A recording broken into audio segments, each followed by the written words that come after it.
अस्सलामुअलैकुम, कैसे हैं आप सब? उम्मीद करती हूँ सब ठीक ठाक होंगे और अल्लाह का शुक्र है हम भी बिल्कुल ठीक ठाक हैं।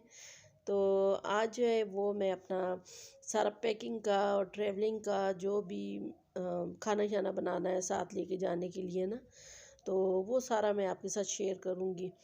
तो क्योंकि हम जा रहे हैं कराची, तो उसके लिए जो भी मैं खाना बना रही हूँ, पैकिंग कर रही हूँ, तो इस व्लॉग में मैंने वो सारा शूट किया थोड़ा थोड़ा। तो ये मैंने केक बना लिए थे क्योंकि जो है वैसे तो काफ़ी बिस्किट्स और ये स्नैक्स वगैरह, चिप्स और कुरकुरे वगैरह मैं सारा कुछ ले आई थी। लेकिन फिर भी मैंने केक बेक किए क्योंकि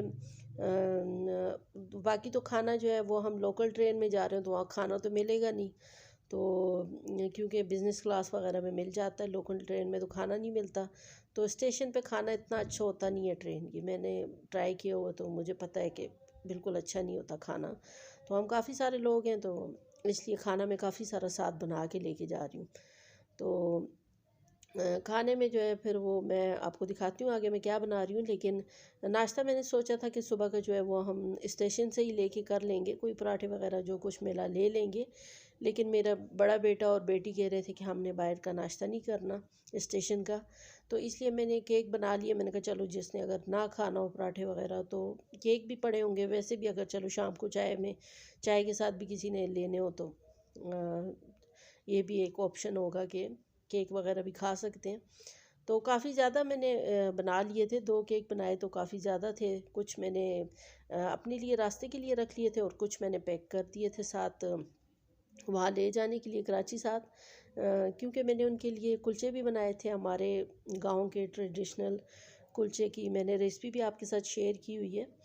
तो वो भी मैंने बनाए थे उनके लिए साथ ले जाने के लिए। तो फिर मैंने कुछ केक भी जो है वो ऐसे ये डिस्पोजेबल कंटेनर्स मंगवाए थे, तो इनमें पैक करके उसको एक कार्टन में ना दोनों चीज़ें पैक कर दी थी।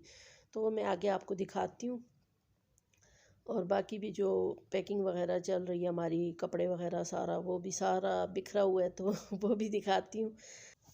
तो इस तरह से सारा केक जो है मैंने उसके पीसेस बना के उसको पैक कर दिया था। तो ये बहुत अच्छा हो गया था क्योंकि रास्ते में ले जाने के लिए भी काफ़ी इजी हो गया था और फिर उनके लिए भी मैंने कार्टन में रख लिया था, तो ये वहाँ तक बिल्कुल वैसे ही रहा, बिल्कुल टूटा फूटा नहीं है। तो बिल्कुल सही रहा केक। और ये सारे हमारे बैग्स खुले पड़े हैं, तो इसमें सारे जो है वो अभी कपड़े और जूते फिक्स करने की कोशिश की जा रही है। तो इतना ज़्यादा सामान है कि वो पूरा ही नहीं आ रहा। तो हालांकि हम सिर्फ एक हफ्ते के लिए जा रहे थे, लेकिन क्योंकि शादी में जा रहे थे तो ज़ाहिरी बात है फंक्शंस के हिसाब से अलग कपड़े, फिर वैसे पहनने के लिए अलग से कपड़े और सारा वो बस जूते भी सारे उसी तरह के फैंसी भी और नॉर्मल जैसे स्लीपर्स वगैरह, तो वो सारा कुछ डबल डबल हो रहा था। अगर सिर्फ वैसे जाते तो शायद इतना ज़्यादा ना होता सामान, लेकिन शादी के हिसाब से भी फिर वो सारे फंक्शंस के लिए सबके तीन तीन चार चार ड्रेसेस थे, तो इस वजह से बहुत ही ज़्यादा हो गया था।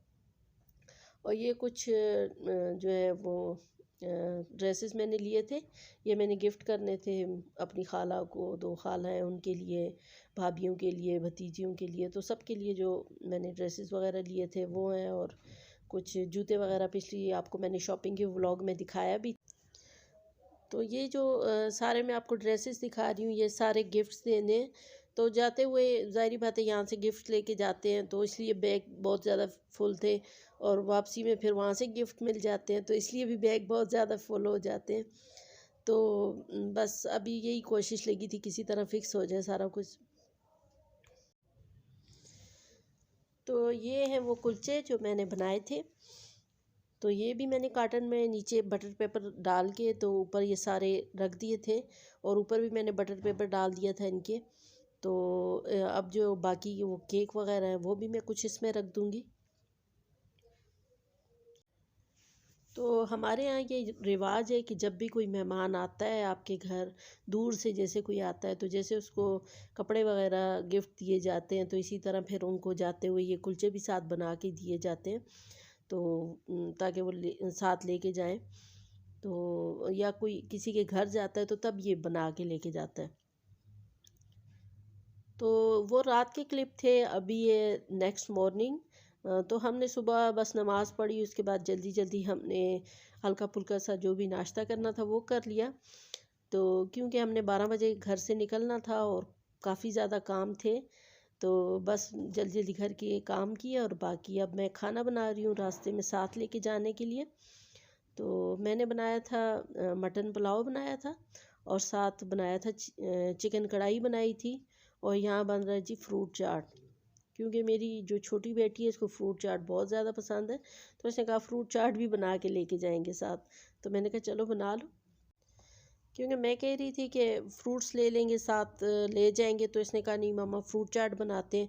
तो मैंने कहा चलो ये ज़्यादा अच्छा है कि फ्रूट चाट बन जाएगा, तो वो सारा ना एक ही जगह इकट्ठा हो जाएगा। फ्रूट वैसे संभालना लेके जाना मुश्किल हो जाएगा, पहले ही इतना कुछ था हमारे पास, इतने ज़्यादा बैग्स और खाने पीने की इतनी ज़्यादा चीज़ें थी।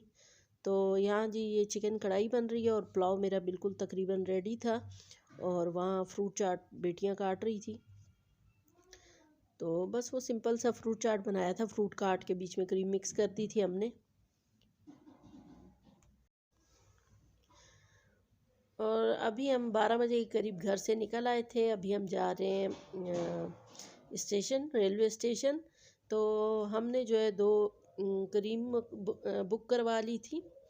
तो क्योंकि सभी जा रहे थे तो फिर स्टेशन कौन छोड़ के आता, तो इसलिए हमने दो क्रीम बुक करवा ली थी। तो हम सब जो है वो अभी जा रहे हैं स्टेशन पे, और मेरी सिस्टर छोटी जो है वो भी मेरे साथ जा रही है। तो वो जो है वो अपने हस्बैंड के साथ स्टेशन पे आ गई थी, उसके भी माशाल्लाह 3 बच्चे हैं।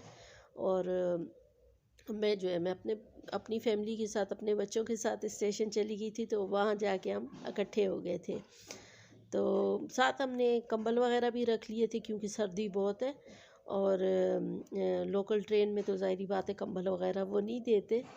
ग्रीन लाइन में तो होते हैं, पिलो भी होते हैं और ब्लैंकेट सब कुछ मिल जाता है, लेकिन लोकल ट्रेन में तो ऐसी कोई सहूलत नहीं होती। तो इसलिए हमने साथ कंबल वगैरह अपना सारा जो इंतज़ाम था वो कर लिया था, ताकि रास्ते में सर्दी से बचा जा सके। तो बस अभी हम जा रहे हैं स्टेशन और पहुंच गए हम तकरीबन कैंट स्टेशन।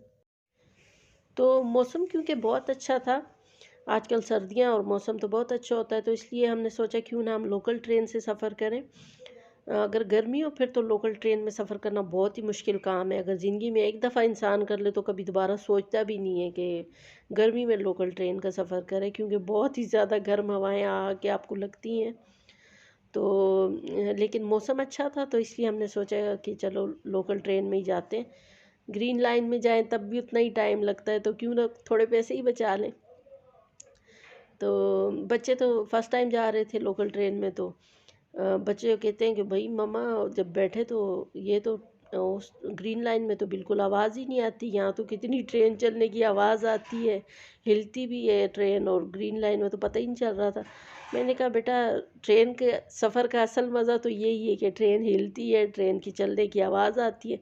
मुझे लगता है कि ट्रेन का असल सफ़र तो यही है जो लोकल ट्रेन में किया जाए, क्योंकि ग्रीन लाइन में या बिज़नेस क्लास में आपको ना बाहर की आवाज़ें आएंगी ना ट्रेन के हिलने का पता चलता है।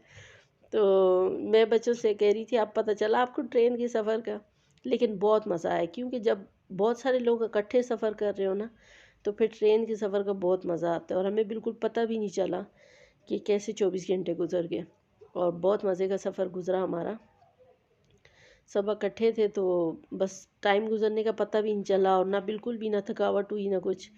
और ये मेरी बहन के बच्चे हैं, तो ये अभी इन्होंने दिन को खाना नहीं खाया था, तो बहन इनको खाना खिला रही थी, वो भी खाना वगैरह बना के लाई थी साथ, तो मैं भी बना के लाई थी। तो अभी हम बस निकल गए थे, अपन सफ़र हमारा शुरू हो गया था। अभी तो खैर हम पिंडी के दूध में ही हैं।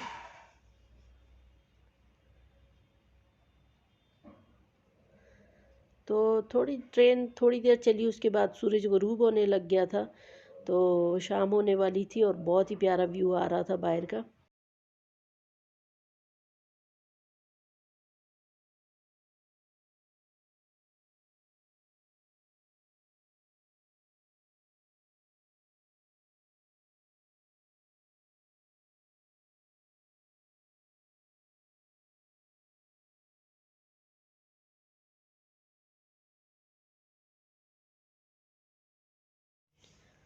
तो यहाँ जो है वो अभी सबको भूख लग रही थी, तो मैं सबके लिए खाना निकाल रही थी। तो अभी तक भी खैर खाते पीते ही सफ़र कट रहा था, हल्का फुल्का खा ही रहे थे, लेकिन अभी खाने का वक्त हो रहा था। मगरिब के बाद हमने खाना खा लिया, तो सबको मैं खाना निकाल दे रही थी। अभी हमारे पास जो है वो 2 केबन्स थे। एक केबन में हम सब लेडीज़ थी, और एक केबन में बाकी मेरे बच्चे वगैरह बैठे हुए थे।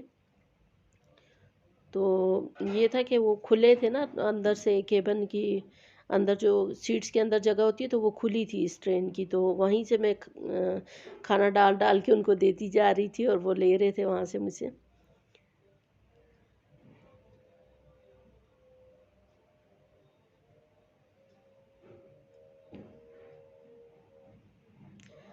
तो मेरे बच्चे जो है ना वो शेरम की स्केच बुक बड़े शौक से देखते हैं।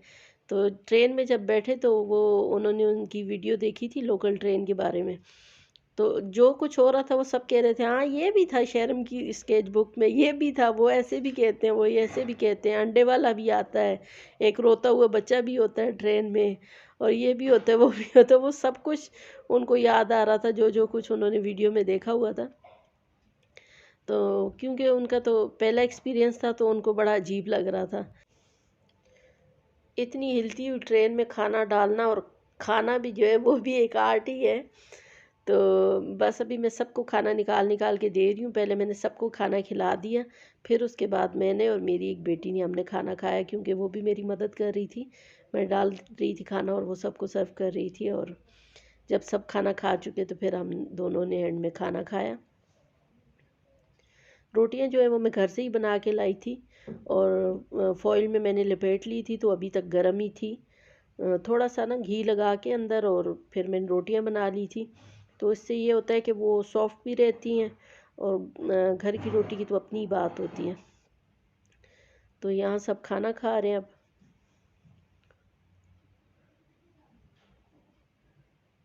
तो बच्चे एक तो इतने अरसे बाद जा रहे थे कराची, एक तो उनको इस चीज़ की खुशी थी, और उसके बाद थी भी शादी कज़न की, तो उसकी उनको और ज़्यादा खुशी थी।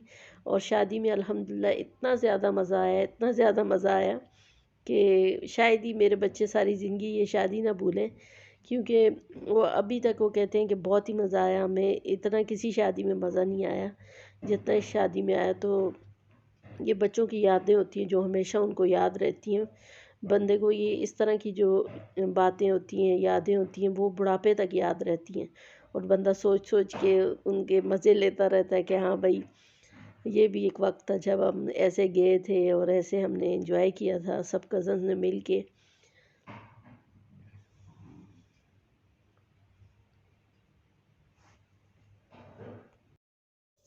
सबको खाना खिलाने के बाद अब मेरी बारी आई थी, तो इस वक्त मैं खाना खा रही हूँ।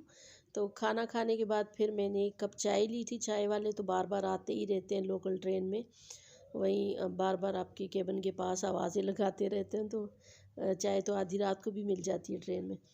तो चाय जो है फिर मैंने ली थी, मैंने और मेरी सिस्टर ने, हम दोनों ने चाय पी। क्योंकि सर में बहुत दर्द था, सुबह से जो भाग दौड़ लगी हुई थी, नमाज के बाद जो हम सोए भी नहीं, और बस जाने की फ़िक्र और तैयारी में ना भाग भाग के सर में दर्द हो गया था। तो खाने के बाद अभी हस्बैंड की वीडियो कॉल आई हुई थी, मैं उनसे भी बात कर रही थी और साथ चाय भी पी रही थी। तो उसके बाद हम फिर सो भी गए थे। सो जाते थे, लेकिन जब ट्रेन रुकती है ना तो फिर आँख खुल जाती है। तो बस थोड़ी देर सोते थे, फिर जब ट्रेन रुकती थी फिर आँख खुल जाती थी। अभी रात की तकरीबन 2:30-3 बजे का वक्त था, और ये अभी मुझे याद नहीं है, शायद फैसलाबाद या मुल्तान कहीं का स्टेशन था, कोई बड़ा ही स्टेशन था। यहाँ काफ़ी देर ट्रेन रुकी रही, आधा घंटा यहाँ पे हम ट्रेन रुकी, और उसके बाद दोबारा फिर चली। तो जब जितनी देर ट्रेन रुकी रहती थी तो उतनी देर तो मुझे नींद नहीं आती थी। जब ट्रेन चलती थी तो फिर भी मैं सो जाती थी। तो जब सर्दियाँ हो ना, मौसम अच्छा हो, तो फिर ट्रेन में बड़ी अच्छी नींद भी आ जाती है, बड़ा अच्छा सफ़र भी गुजर जाता है। तो मुझे जो सबसे अच्छा लगता है ना वो ट्रेन के सफ़र में, वो सुबह सुबह का जो ये वक्त होता है, ये बहुत ही अच्छा लगता है। जब सुबह सुबह रोशनी हो रही होती है, सूरज तुलू हो रहा होता है, उस वक्त ये वक्त ना बहुत ही अच्छा लग रहा होता है, बहुत ही खूबसूरत। और यहाँ ये मेरे बहन के बच्चे भी हैं, और मेरा भी छोटा बेटा है, ये सब कार्टून्स देख रहे हैं। तो यहाँ बहुत शोर था, ये बच्चे भी शोर कर रहे थे, कार्टून्स देख रहे थे। तो मैं दूसरे केबिन में जाके सो गई थी। ये मेरी बेटी ने क्लिप्स बनाए हैं, और ये बेटे जो हैं ये अपना कोई मोबाइल यूज़ कर रहा है और कोई वैसे ही बैठे हुए हैं। अब बस अभी तकरीबन हम इस वक्त सिंध में थे, सुबह का वक्त था। तो तकरीबन दिन के हम पहुँचे थे 2-3 बजे हम वहाँ पहुँच गए थे कराची। और जो सारा रास्ता होता है ना, वो सारा रास्ता इतने आराम से कट जाता है, बिल्कुल पता भी नहीं चलता सफ़र का। लेकिन जब हैदराबाद आ जाता है तो उसके बाद फिर सफ़र कटने का नाम ही नहीं लेता। ऐसे लगते हैं जैसे वो 2 घंटे होते हैं ना हैदराबाद से कराची के, 2-2.5 जितने भी होते हैं, वो टाइम तो ऐसे लगता है बंदा कहते हैं पता नहीं 2-3 दिन है जो गुजरते ही नहीं है। हालांकि इतना लंबा सफ़र बंदा गुजार लेता है, शायद वो इंतज़ार होता है ना कि अभी बस पहुंचने वाले हैं। तो वो इंतज़ार जो है ना, इंतज़ार बहुत ही बुरा होता है, वो फिर इंतज़ार ख़त्म ही नहीं होता।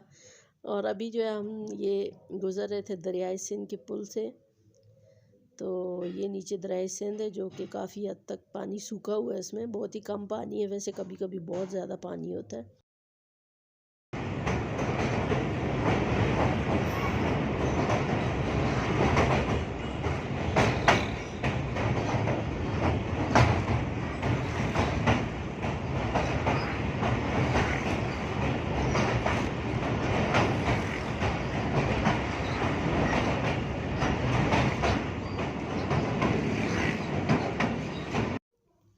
तो यहाँ जो है हम लांडी स्टेशन पे रुके हुए थे, कैंट स्टेशन पे अभी नहीं पहुँचे थे, बस पहुँचने वाले थे।